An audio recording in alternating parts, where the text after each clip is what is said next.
अस्सलाम वालेकुम। स्टार्ट करते हैं हम अपना आज का लेक्चर।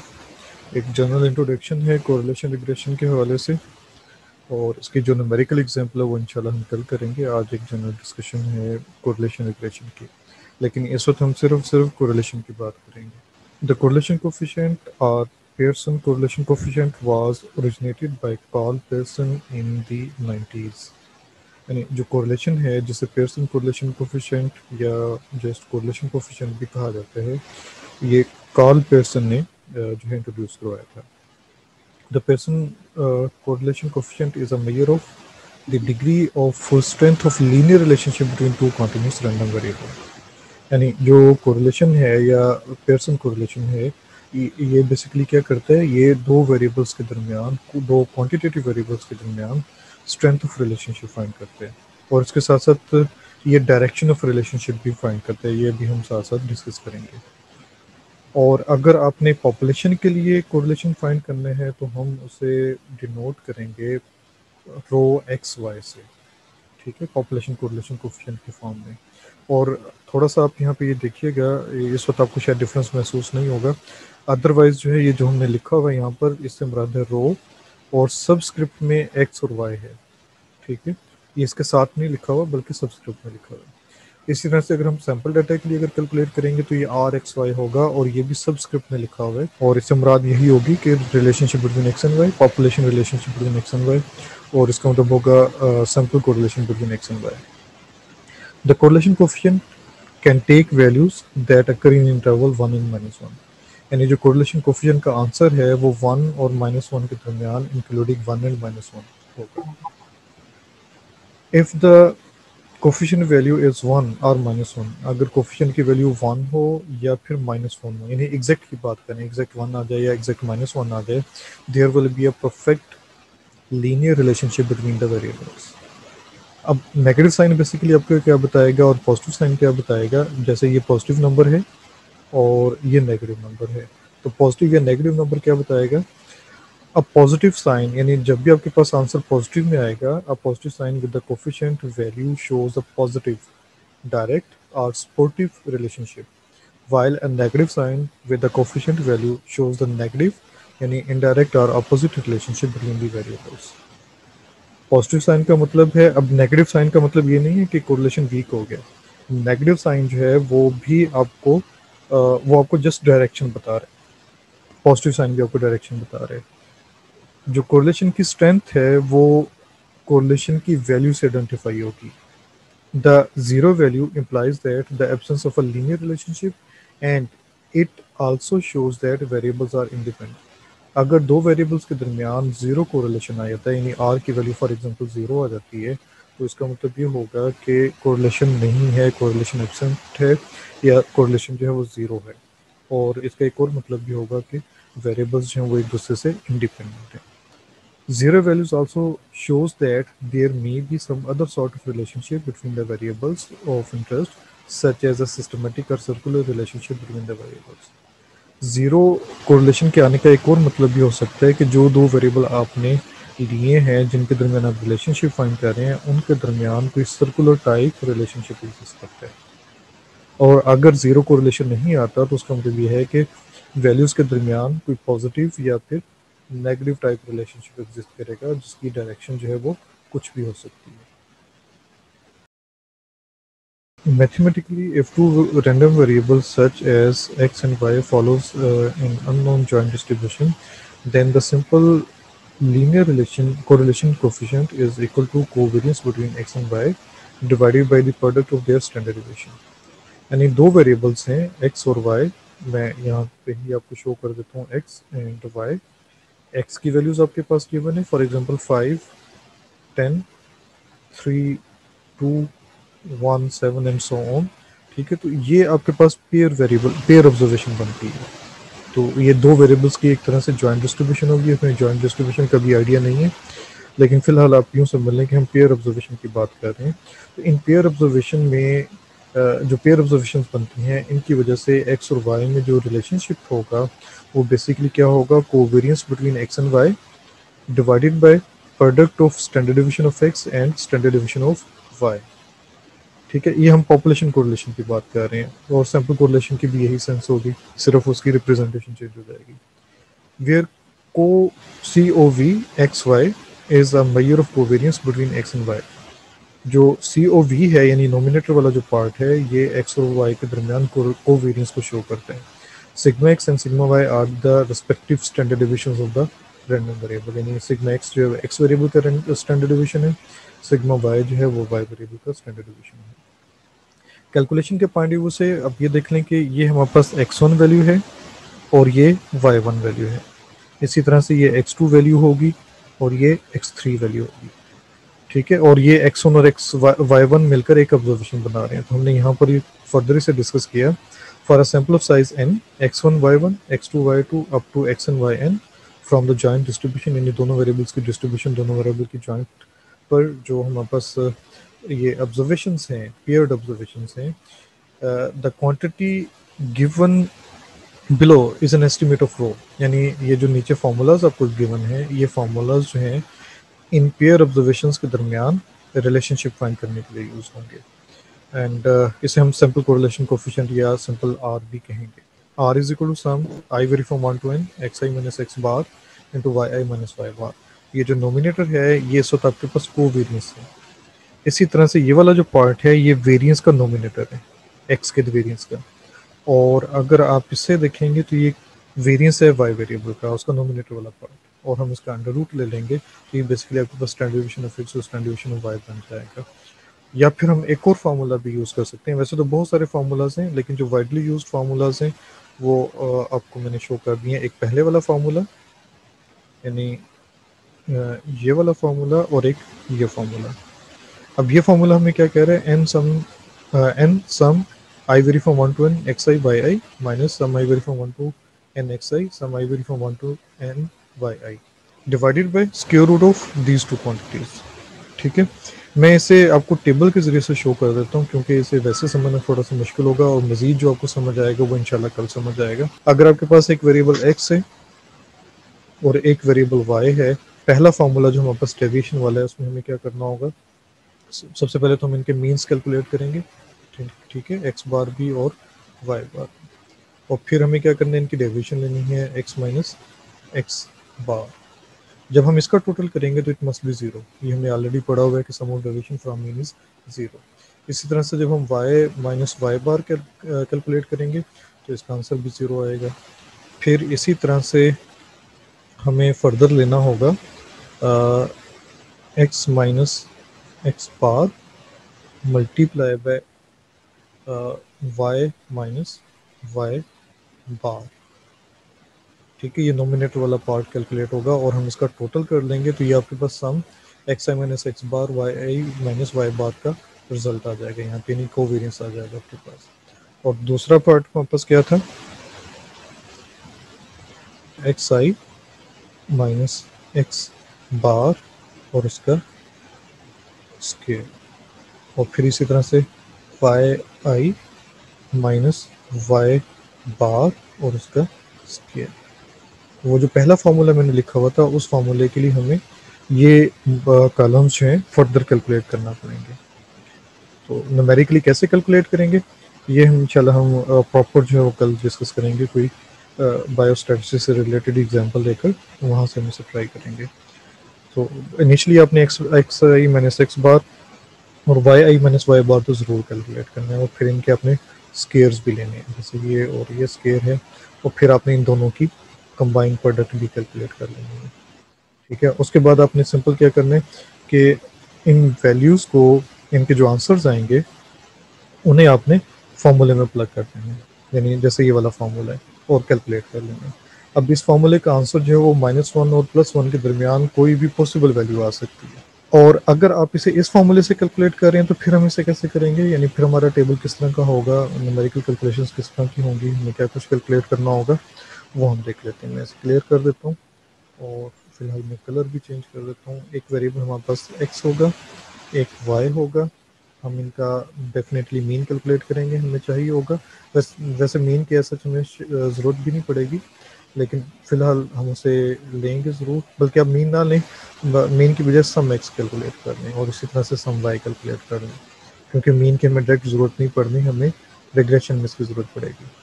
फर्दर हमें क्या कैलकुलेट करना होगा, एक्स का स्केयर, फिर इसी तरह से हमें वाई का स्केयर कैलकुलेट करना होगा और एक्स और वाई को मल्टीप्लाई करना होगा। मैं जल्दी से यहाँ से फार्मूला लिख देता हूँ और उसमें हमें एक दो पॉइंट डिस्कस करने हैं। तो N sum X Y minus sum X sum Y all divided by n sum x square minus sum x whole square, और इसे हम ब्रैकेट में क्लोज कर देते हैं ताकि जो ऑर्डर ऑफ प्रेसिडेंस उसका इशू ना हो। n sum y square minus sum y whole square bracket close, और इस तमाम का अब ये देखेंगे जो सम एक्स वाई आपने यहाँ पर लिया है, ये सम एक्स वाई बेसिकली आप यहाँ पर पुट करेंगे, ठीक है, इसका टोटल। फिर इस तरह से जो सम एक्स, ये वाला सम एक्स है ये यहाँ पर आ जाएगा, और ये वाला जो सम वाई है ये यहाँ पर आ जाएगा। सम एक्स स्केयर जो है वो इस कॉलम का टोटल होगा, और सम एक्स स्केयर, अब दो चीज़ें आपके पास हैं, एक सम एक्स स्केयर जिन्हें मैं एक ही तरह से रीड कर रहा हूँ, और दूसरा है सम एक्स स्केयर। टेक्निकली इन दोनों में फ़र्क है। इससे मुराद ये है कि पहले आपने x की वैल्यूज़ का, हर वैल्यूज़ का स्केयर लेना है और फिर टोटल करना है, यानी ये वाला कॉलम। और इसका मतलब ये है कि पहले आपने x की वैल्यूज़ को टोटल करना है, जैसे यहाँ पे टोटल किया, और फिर आपने उसका स्केयर लेना है, यानी सम x स्केयर और सम x होल स्केयर है। इसी तरह से सम y स्केयर और सम y होल स्केयर है। तो ये जो आपके पास है ये सम y स्केयर यहाँ से आपने लिया हुआ है, ये यहाँ से लिया हुआ है, और ये जो सम y स्केयर है आपके पास, ये y स्केयर वाले कॉलम का टोटल है। n से क्या मुराद है, नंबर ऑफ पेयर्ड ऑब्जर्वेशन, ठीक है, यानी x की वैल्यूज़ हैं, y की वैल्यूज़ हैं, जैसे 1 और यहाँ पे 5 है, 3 और 7 है, 2 और 9 वगैरह है। सपोज इस तरह से आपके पास डाटा है, अगर हम इसी को काउंट करें तो आपके पास n जो है वो 3 है। इस 3 से मुराद है पेयर्ड ऑब्जर्वेशन, 3 पेयर्ड ऑब्जर्वेशन, या 3 पेशेंट्स के observation, one patient, second patient and third observation, क्योंकि आपने एक पेशेंट की दो रीडिंग ली है, एक्स के लिहाज से और वाई के लिहाज से। कोरिलेशन बेसिकली क्या है, कोरिलेशन यानी अगर हम इसे फर्दर थोड़ा सा डिस्कस करें, correlation is not causation, instead you must understand the underlying mechanism that connect the variables. Basically ये कॉजेशन नहीं है। कोरिलेशन के बारे में एक और चीज़ कही जाती है कि correlation is study of interdependence between two variables. दो वेरिएबल्स के दरमियान जो इंटरडिपेंडेंस है उससे हम मेजर करते हैं। इंटरडिपेंडेंस का मतलब ये है कि there is mutual relationship, we are measuring some mutual relationship between the variables. Causation क्या कहती है, कॉजेशन ये कहती है कि कोई एक वेरिएबल दूसरे वेरिएबल को इफेक्ट कर रहा है। फॉर एग्जांपल अगर हम हाइट और वेट की बात करें तो हमारा जो वेट है वो इफेक्ट होता है हमारी बॉडी की हाइट से, क्योंकि जितनी ज़्यादा बोन्स की लेंथ होगी उतना ज़्यादा वेट जो है वो बढ़ता जाएगा। इसका मतलब है कि यहाँ पे भी cause and effect type relationship exist करता है। लेकिन जब हम कोरिलेशन की बात करते हैं और हम हाइट और वेट में कोरिलेशन अगर फाइंड करें तो हम यहाँ पर कोरिलेशन की सेंस में, यानी एक और सेंस बनती है रिग्रेशन की, रिग्रेशन की बात नहीं कर रहे। अगर हम कोरिलेशन की बात कर रहे हैं तो फिर हम ये कहेंगे कि हाइट और वेट जो है वो एक दूसरे पे इंटरडिपेंडेंट है, ठीक है, वो कॉजेशन नहीं है। और once you have a model, यानी अगर आपके पास कोई मॉडुलर फॉर्म एग्जिस्ट करती है, फॉर एग्जांपल आप कहते हैं कि हाइट और वेट जो है उनमें इस तरह का रिलेशनशिप एग्जिस्ट करता है कि weight depend on some constant quantity plus change in height, then आपके पास अगर एक मॉडल एग्जिस्ट करता है, you can connect the data set with confidence, यानी तब हम डाटा को कनेक्ट कर सकते हैं, तब हम डाटा में कोई रिलेशनशिप, रिग्रेशन टाइप रिलेशनशिप या कॉजेशन टाइप रिलेशनशिप फाइंड कर सकते हैं, और इवन कोरिलेशन भी फाइंड कर सकते हैं। Data without a model is just a noise. अगर डाटा आपके पास हो लेकिन उसका कोई मॉडल ना बनता हो तो वो नॉइज कहलाएगा, जिसे स्पूरियस रिग्रेशन या नॉनसेंस रिग्रेशन या कोरिलेशन वगैरह भी कहा जाता है। ये भी आपको थोड़ी देर में समझ आ जाएगा, हम एक और जगह पे भी डिस्कस करेंगे। कोरिलेशन सुपरसीड्स कॉजेशन, यानी कोरिलेशन जो है वो कॉजेशन को शो नहीं करता, बल्कि कोरिलेशन जो है वो इंटरडिपेंडेंस को शो करता है। ये एक समराइज फॉर्म में 3 वर्ड्स में एक्सप्लेन कर दिया। अब एक्चुअली वेरिएबल क्या है, हमने ऑलरेडी बहुत डिस्कस किया हुआ है। Variables can be almost anything as long as they have variations, यानी कोई भी वेरिएबल जिसमें वेरिएशन होंगी वो वेरिएबल कहलाएगा, और वो ये कोई भी चीज़ हो सकती है। For example stock prices have different values during the trading day. पूरे ट्रेड डे में, एक दिन में जो स्टॉक वैल्यूज हैं, प्राइसेस हैं, वो वेरी कर रही होती हैं। हमारा ब्लड प्रेशर है, टेम्परेचर है, हमारी जो डिफरेंट मेजर्स हैं, होमोग्लोबल लेवल है, ये डिफरेंट टाइम फैक्टर के लिहाज से, प्लेस के लिहाज से वेरी करते रहते हैं। व्हेन टू वेरिएबल्स ईच है वेरिएशन, यानी दो वेरिएबल्स हो जब हमारे पास और हर एक में वेरिएशन हो, you may want to measure to what extent this variation overlaps. एक वेरिएबल हमारे पास फॉर एग्जांपल ये है और एक वेरिएबल जो है सपोज वो ये है। इन दोनों में वेरिएशन है, लेकिन इन दोनों वेरिएशन में कुछ म्यूचुअल जो है वेरिएशन एग्जिस्ट करती है। तो ये जो म्यूचुअल वेरिएशन एग्जिस्ट करेगी, हम इसे मेजर करते हैं। ये ओवरलैपिंग जो वेरिएशन है दोनों वेरिएबल्स की, ये बेसिकली आपके पास कोरिलेशन कहलाएगा। A correlation measure to what extent two variables have their variation in common. For example, do two strike prices go up and down in approximately similar swing? यानी दो variables के दरमियान जो वेरिएशंस हैं उनके एक्सटेंट को हम मेजर करते हैं कोरिलेशन के जरिए से। फॉर एग्जांपल, दो स्ट्राइक प्राइसेस हैं, उनके अप या डाउन जाने में रिलेशनशिप एग्जिस्ट करता है, या वो सिमिलर टाइप है, यानी उनमें जो वेरिएशंस आ रही हैं वो अप एंड डाउन रिलेशनशिप को शो करती हैं, पॉजिटिव रिलेशनशिप को शो करती हैं, नेगेटिव रिलेशनशिप को शो करती हैं। Does an increase in GDP associates with lower unemployment a few years rate? यानी GDP आपके पास है और अनएम्प्लॉयमेंट्स के रेट्स हैं कुछ सालों के, उनमें जो है GDP के इंक्रीज होने का कोई ताल्लुक बनता है अनएम्प्लॉयमेंट से? यानी GDP ज़्यादा हो रही है और अनएम्प्लॉयमेंट जो है वो कम हो रही है, तो क्या ये आपस में रिलेटेड हैं? तो इसी तरह से हाइट एंड वेट की एग्जांपल मैंने आपको दे दी है। इसी तरह से जो ब्लड प्रेशर का जो है वो हार्ट बीट से या डिफरेंट फर्दर वेरिएबल से कोई रिलेशनशिप पॉसिबल हो सकते हैं। In correlation the covariance is scaled by the standard division of X and Y. अगर आप फॉर्मूले को देखें तो बेसिकली हमने इस फॉर्मूले में क्या किया हुआ है कि कोवेरियंस को डिवाइड किया हुआ है standard division of X and Y से, यानी हम स्टैंडर्ड कोवेरियंस की स्केलिंग कर रहे हैं, उसे यूनिट लेस कर रहे हैं। तो यहाँ पर इससे यही मुराद है कि हम कोरिलेशन को स्केल कर रहे हैं, सॉरी कोवेरियंस को स्केल करें स्टैंडर्ड डिवीजन से डिवाइड कर standard division of X and Y से। The existence of a correlation does not mean that there exists any cause and effect relationship between the variable. ये भी हमने बात discuss की थी कि अगर किसी वेरिएबल्स में रिलेशनशिप एग्जिस्ट करता है, स्टैटिस्टिकल रिलेशनशिप एग्जिस्ट करता है, तो इसका मतलब ये नहीं है कि उनमें cause and effect भी एग्जिस्ट करते हैं। Cause and effect mean that change in one variable does cause a change in another variable. Cause का क्या मतलब होगा? Cause and effect का कि एक वेरिएबल की जो चेंज है वो दूसरे वेरिएबल की चेंज को इफेक्ट करेगी। The change in the variable may be due to common cause or random variation. Variables में जो चेंजेस आती हैं वो बाद दफ़ा कॉमन रीज़न की बेस पे भी हो सकती हैं या फिर रैंडम वेरिएशन भी हो सकती हैं।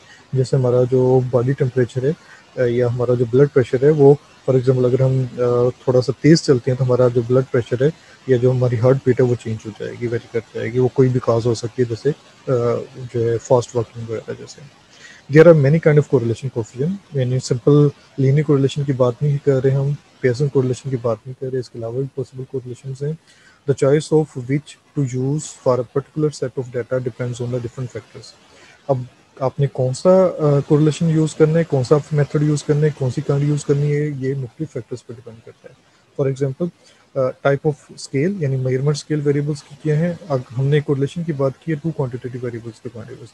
अगर हमारे पास क्वांटिटेटिव वेरिएबल नहीं होंगे तो फिर हम पियर्सन कोरिलेशन कोफिशिएंट कैलकुलेट नहीं कर सकेंगे। The nature of the underlying distribution, कि जो वेरिएबल की डिस्ट्रीब्यूशन है वो किस तरह की है, कॉन्टिन्यूस है या डिस्क्रीट है। डिस्क्रीट होगा तो फिर हम कोई और फॉर्म करेंगे और कॉन्टिन्यूस होगा तो कोई और फॉर्मेट होगा हमारे पास। Characteristics of the distribution of the scores, यानी जो स्कोर्स हैं, वेरिएबल्स की वैल्यूज़ हैं, उनकी जो डिस्ट्रीब्यूशन की कैरेक्टरिस्टिक्स हैं, यानी लीनियर या नॉन लीनियर होना, ये भी कोरिलेशन की काइंड को चेंज कर देते हैं। यानी कोरिलेशन का इन अदर वर्ड आप कहने के फार्मूला जो हम फिर सिचुएशन में कोई और यूज़ करेंगे। लीनियर के लिए कुछ और होगा और नॉन लीनियर के लिए कोई और फॉर्मेट होगा। Correlation is perfectly linear if a constant change in x is accompanied by a constant change in y. यानी अगर जो है x और y के दरमियान आप यूँ समझ लें कि अगर एक स्ट्रेट लाइन रिलेशनशिप एग्जिस्ट करता होगा, यानी जितने भी डॉट्स बनते हैं उसके, अभी हमें नहीं आइडिया कि डॉट्स कैसे बनेंगे, अगर ये एक स्ट्रेट लाइन के फॉर्म में आएंगे तो हम ये कहेंगे कि देयर इज़ परफेक्ट रिलेशनशिप। और इस सूरत में क्या होगा कि एग्जैक्टली जो चेंजेस x में आती हैं उसी रेट ऑफ चेंज से y में चेंजेस आती हैं। देन आपके पास जो रिलेशनशिप होगा वो परफेक्ट लीनियर रिलेशनशिप होगा। ये पॉजिटिव भी हो सकता है और नेगेटिव भी हो सकता है। In this case, all the points in the scatter diagram will lie in a straight line. A high correlation coefficient does not necessarily imply a direct dependence of the variable. यानी even अगर correlation ज़्यादा भी हो जाता है तो इसका मतलब ये नहीं होगा कि ये हमें कोई डिपेंडेंस बता रहा है वेरिएबल्स के दरमियान। For example, there may be a high correlation between the number of crimes and shoe prices. हमारे पास दो वेरिएबल्स हैं, number of crime for example in a city और shoe price in a city. हमने different shop से, different area से जो है नंबर ऑफ क्राइम्स और शूज़ जो हैं, वो शूज़ की जो प्राइसेस हैं वो नोट कर ली, हमने कोरिलेशन फाइंड किया और कोरिलेशन जो वो वेरी हाई आ गया, फॉर एग्जांपल 0.9 आ गया। Such a kind of correlation referred as a nonsense or spurious correlation, क्योंकि शू की प्राइस से ज़्यादा होने से नंबर ऑफ क्राइम्स नहीं बढ़ते। नंबर ऑफ क्राइम्स की और बहुत सारी रीजंस हैं। फॉर एग्जांपल, अगर शू प्राइस भी है तो शू प्राइस जो वो एक सिंगल रीज़न नहीं है। वैसे अगर आप देखें तो ये इलॉजिकल है कि शू की प्राइस ज़्यादा हो तो क्राइम बढ़ते हैं। तो इसका मतलब है कि इस तरह के केस में जो है कोरिलेशन तो हाई पॉसिबल है, लेकिन ये नॉनसेंस टाइप रिलेशनशिप होगा, स्पूरियस कोरिलेशन होगा। कुछ प्रॉपर्टीज हैं। The correlation coefficient is a symmetrical with respect to X and Y. Correlation जो है एक्स और वाई के लिहाज से सिमेट्रिकल है। अब इससे क्या मुराद है? अगर आप थोड़ा फॉर्मूले को फोकस करें तो फॉर्मूले से भी आप देख सकते हैं कि आप x को y से मल्टीप्लाई करें या y को x से मल्टीप्लाई करें, नोमिनेटर आपका चेंज नहीं होगा। इसी तरह डिनोमिनेटर में देखें कि आप sum of X I minus एक बार स्केयर को sum of X I minus Y bar whole square से आप उसमें मल्टीप्लाई करें या इनकी तरतीब चेंज कर दें तो कोई फ़र्क नहीं पड़ने वाला। इसका मतलब ये है कि जो कोरिलेशन कोएफिशिएंट है ये जो है सिमेट्रिक है। सिमेट्रिक का मतलब है कि एक्स वेरिएबल को आप वाई बना दें और वाई को एक्स बना दें और फिर कोरिलेशन फाइंड करें, दोनों सूत्रों में आपके पास रिजल्ट जो है वो सेम आएगा। और इसी वजह से हमने इसे कहा कि इंटरडिपेंडेंस। लेकिन एक दूसरा टॉपिक है रिग्रेशन का, उसे जब हम डिस्कस करेंगे तो उसमें अगर हमने एक्स वेरिएबल को वाई बना दिया और वाई को एक्स कर दिया तो उस सूरत में हमारे जो स्लोप्स हैं वो चेंज हो जाएंगे।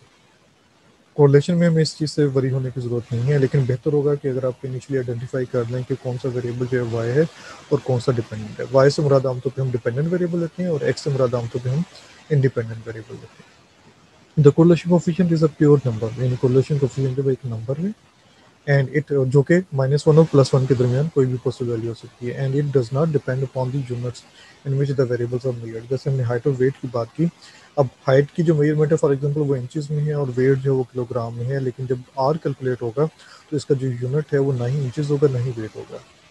ठीक है, तो ये एक तरह से यूनिटलेस क्वांटिटी होगी। The correlation coefficient is a geometric mean of two regression coefficient. अगर हम वापस एक ही उसके एक्स और वाई के दरमियान दो रिग्रेशन कोएफिशिएंट कैलकुलेट करें तो जो कोरिलेशन है वो उनके दरमियान एक ज्योमेट्रिक मीन होगा। कैसे होगा कि if two regression lines Y on X, अभी हमें वाई ऑन एक्स का कोई आइडिया नहीं है, लेकिन हम बात करें कि वाई ऑन एक्स की एक रिग्रेशन लाइन है आपके पास, एक एक्स ऑन वाई की रिग्रेशन लाइन है और हमने उसे रिप्रेजेंट किया इस तरह से। वाई ऑन एक्स से मुराद है कि वाई जो है एक्स से इफेक्ट हो रहा है और एक्स ऑन वाई से मुराद है कि वाई जो है वो एक्स को इफेक्ट कर रहा है। ये दो रिग्रेशन लाइंस हैं, इन दोनों रिग्रेशन लाइन के जो कोफिशिएंट्स हैं बी और डी, इन्हें अगर हम मल्टीप्लाई कर दें तो हमारे पास कोरिलेशन कोफिशिएंट आ जाएगा। The correlation coefficient is independent of the choice of origin and scale of the measurement of the variable। जो correlation coefficient है वो origin की जो choice है और जो scale की choice है उससे independent है, यानी change in scale and origin जो है वो उस पर इफेक्ट नहीं करते correlation coefficient पे। इससे क्या फर्दर अगर हम इसे देखें तो इससे क्या मुराद है, R remains unchanged if constants are added to or subtracted from the variables। Change of origin या चॉइस ऑफ ओरिजिन से क्या मुराद है कि अगर हम डाटा की एक्स और वाई वेरिएबल्स की वैल्यूज़ में कोई कांस्टेंट, कोई पर्टिकुलर वैल्यू ऐड कर दें या फिर सब्ट्रैक्ट कर दें तो कोरिलेशन का कोई इफेक्ट नहीं होगा। और इसी तरह से if the variable having the same size are multiplied are divided by the class interval size, यानी दूसरे अल्फाज में आप ये कह लें कि वेरिएबल को अगर आप किसी खास वैल्यू से मल्टीप्लाई कर दें या डिवाइड कर दें तो उस सूरत में हमारे पास जो कोरिलेशन होगा वो भी सेम रहेगा, चेंज नहीं होगा। The correlation coefficient lies between -1 and +1, यानी -1 से +1 के दरमियान कोरिलेशन का आंसर होगा। अब इस चीज़ को थोड़ा सा समझ लें क्योंकि ये चीज़ हम बार बार करेंगे, तो मैं -1 और +1 की जो एक्चुअल मीनिंग बनते हैं वो आपसे डिस्कस कर लेता हूँ। हमने कहा कि कोरिलेशन का जो आंसर है वो -1 से +1 के दरमियान करेगा। ठीक है, अब यहाँ पे जो पॉइंट आपने याद रखनी है वो ये है कि कोरिलेशन जो है वो जैसे जैसे ज़ीरो से करीब आएगा, ठीक है, तो उसका मतलब ये होगा कि there is weak relationship between the variables. अब वो नेगेटिव साइड से हो या पॉजिटिव साइड से। फॉर एग्जांपल आपने एक डाटा लिया, कोरिलेशन कैलकुलेट किया और आंसर आ गया आपके पास 0.1, या दूसरे अल्फाज में आपने कोरिलेशन कैलकुलेट किया, आंसर आ गया -0.1। इन दोनों सूरतों में जो स्ट्रेंथ ऑफ रिलेशनशिप है वो सेम है, ठीक है। दोनों सूरतों में जो स्ट्रेंथ ऑफ रिलेशनशिप है वो सेम है 0.1, लेकिन डायरेक्शन ऑफ रिलेशनशिप जो है वो आपके पास डिफरेंट है। इस केस में आपके पास डायरेक्शन जो है वो पॉजिटिव है, जिसे हमने डायरेक्ट रिलेशनशिप कहा था, और इस केस में डायरेक्शन जो है वो नेगेटिव है, यानी जिसे हमने इनडायरेक्ट रिलेशनशिप कहा था। इसका मतलब ये हुआ कि कोरिलेशन की वैल्यूज़ का पॉजिटिव होना या नेगेटिव होना सिर्फ उसकी डायरेक्शन बताएगा। कोरिलेशन का पॉजिटिव या नेगेटिव होना उसकी डायरेक्शन बताएगा। कोरिलेशन की वैल्यू का नेगेटिव होने का मतलब ये नहीं है कि there is weak relationship between X and Y. और इसी तरह से जैसे कोरिलेशन की वैल्यू 1 के करीब होती जाएगी, वैसे वैसे स्ट्रेंथ ऑफ रिलेशनशिप जो है वो बढ़ती जाएगी। फॉर एग्जांपल आपका जो आंसर है वो 0.95 आ गया, r इज इक्वल टू 0.95। अब ये पॉजिटिव हो या नेगेटिव हो, ये आपको शो करता है कि there is strong relationship between X and Y variable. हाँ, अलबत्ता अगर ये पॉजिटिव होगा तो हम कहेंगे कि there is direct strong positive relationship, there is positive strong positive relationship, there is direct positive relationship, there is supportive strong relationship। और अगर ये नेगेटिव होगा तो फिर हम कहेंगे कि there is negative strong relationship, there is indirect strong relationship, there is oppositive strong relationship between x and y variable। और ज़ीरो का मतलब अगर एग्जैक्ट ज़ीरो आ जाता है तो इसका मतलब ये होगा कि वेरिएबल्स के दरमियान जो है वो लीनियर रिलेशनशिप नहीं है, बल्कि कोई या तो कर्विलीनियर टाइप रिलेशनशिप है, या कोई सिस्टमेटिक रिलेशनशिप है, या फिर कोई सर्कुलर टाइप रिलेशनशिप है। और आम तौर पर जब हम कोरिलेशन की इसी तरह से डायग्राम्स ड्रा करते हैं तो आपको इस तरह की कुछ डायग्राम हैं वो वाइटली मिलेंगी। फॉर एग्जांपल एक इस तरह से इंक्रीजिंग ट्रेंड में होगा और एक इस तरह से डिक्रीजिंग ट्रेंड में होगा, ठीक है। और लेकिन ये ज़रूरी नहीं, ये एक चीज़ याद रखेंगे, ये तो मैंने लाइंस ड्रा कर दी। कोरिलेशन में लाइंस ड्रा नहीं होती, बल्कि कोरिलेशन में स्कैटर डॉट्स होंगे। यानी जब आप स्कैटर डायग्राम ड्रा करेंगे, कोरिलेशन की डायग्राम ड्रा करेंगे, तो इस तरह से उनके डॉट्स आ रहे होंगे। ये डॉट आपको शो करेंगे कि रिलेशनशिप जो है वो स्ट्रॉन्ग है या वीक है। अब देखेंगे मैंने इन डॉट्स को एक दूसरे से काफ़ी दूर दूर बना दिया, स्कैटरनेस ज़्यादा है तो इसका मतलब है कि देयर इज़ वीक रिलेशनशिप। लेकिन अगर यही डॉट्स जो है एक दूसरे से करीब करीब होते और किसी स्ट्रेट लाइन के फॉर्म में होते, ठीक है, अब ये जो है आपके पास रिलेटिवली जो है वो एक स्ट्रॉन्ग रिलेशनशिप है, क्योंकि बहुत सारे डॉट्स जो हैं वो एक स्ट्रेट लाइन में आ रहे हैं चंद एक के अलावा। इसी तरह से अगर मैं फॉर एग्जांपल इस तरह से कुछ डॉट्स ड्रा कर देता हूँ, इन्हें आप डॉट ही समझ लें, तो अब भी आपके पास जो है स्ट्रॉन्ग रिलेशनशिप है, लेकिन परफेक्ट नहीं है। इस तरह के केस में काफ़ी हद तक परफेक्ट रिलेशनशिप है, लेकिन इस केस में ये वीक रिलेशनशिप है। और फर्दर एक्स के बढ़ने से वाई बढ़ रहा है, एक्स के कम होने से वाई कम हो रहा है, तो इसका मतलब है कि ये पॉजिटिव रिलेशनशिप है, सपोर्टिव रिलेशनशिप है। और अगर नेगेटिव होता तो फिर इस तरह से होता है कि एक्स के बढ़ने से वाई कम हो रहा है, एक वेरिएबल इंक्रीज हो रहा है तो दूसरा डिक्रीज हो रहा है, एक अगर डिक्रीज हो रहा है तो दूसरा इंक्रीज हो रहा है, अपोजिट रिलेशनशिप है।